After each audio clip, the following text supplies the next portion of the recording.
Motorola was one of the most popular mobile phones back in the day, and since then their success has wavered.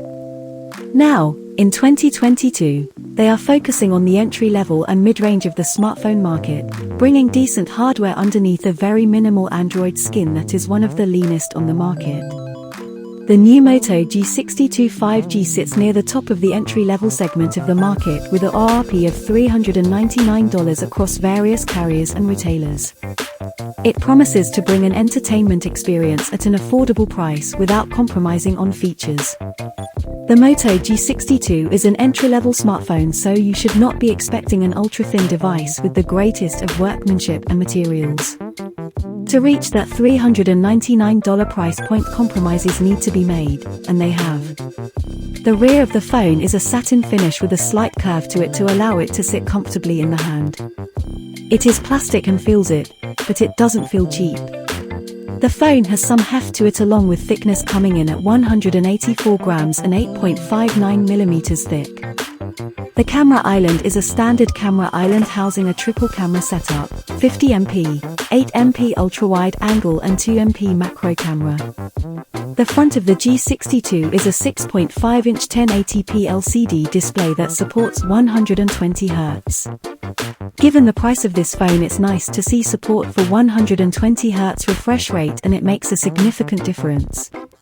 Sure, you don't get the pop you see in the more expensive AMOLED display, but you do get the higher refresh rate, which is pleasing to the eyes.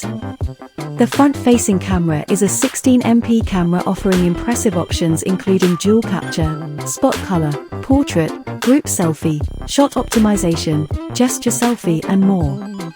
The right side of the phone houses the buttons, volume rocker and power button.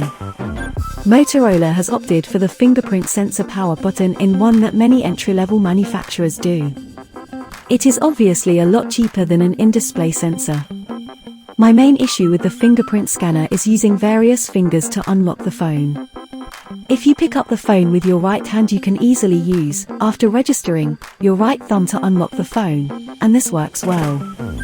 But if you pick the phone up with your left hand, you need to make sure you pick it up such that your left index finger is wrapped all the way around the back and around onto the fingerprint sensor. This motion is not an easy nor consistent motion, but this is not specific for this device.